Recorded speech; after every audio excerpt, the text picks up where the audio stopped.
Good morning and welcome to the Forex Daily Update, brought to you by Pepperstone on Wednesday the 17th of January 2018. I'm Darren Sinden, and you can follow me throughout the day on Twitter by using @ds_Pepperstone. Right, if we take a look at overnight changes and price moves to be aware of, not too much action, a pretty quiet day yesterday on the world's foreign exchanges. However, the New Zealand dollar has lost ground to its US counterpart, down around 0.42%, the Kiwi, in the last 24 hours. Meanwhile, the dollar has made gains against both the yen and the Swiss franc, so the dollar gaining against a couple of safe haven currencies. But the major news flow and point of excitement was Bitcoin. $11,220 a coin for the cryptocurrency shortly before we recorded the video, a fall of 17.54% in the last 24 hours and bringing the weekly losses to around 22.25%. Right, what's on the calendar? Events that may move the markets today.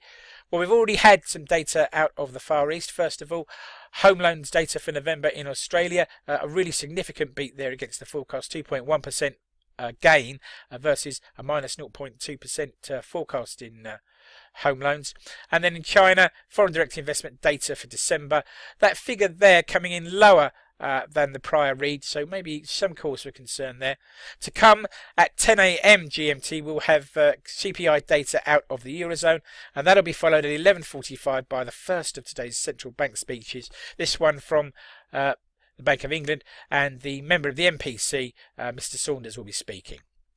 Now, at 14:15, we'll have industrial production and capacity utilisation data out of the US, a chance to see how much of the spare capacity there is left in the US economy, particularly on the manufacturing side.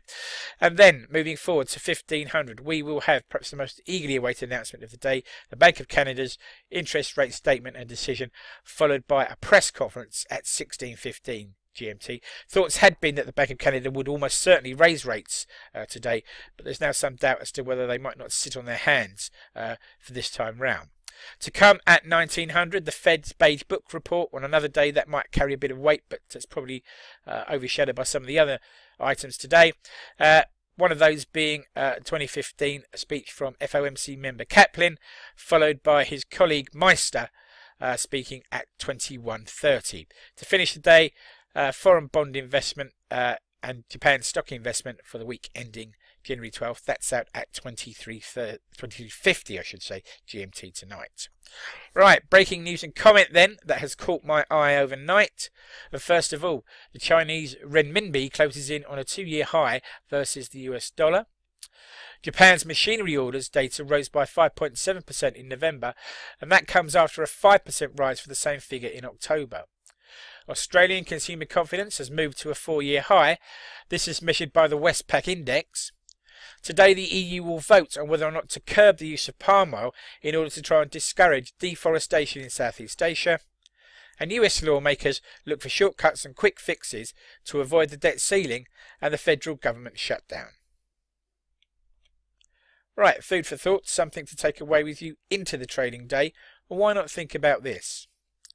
Bull markets are not good for everyone, it seems, and as other asset classes have increased in value, diamonds have fallen sharply, and you can see that here on the chart to our right.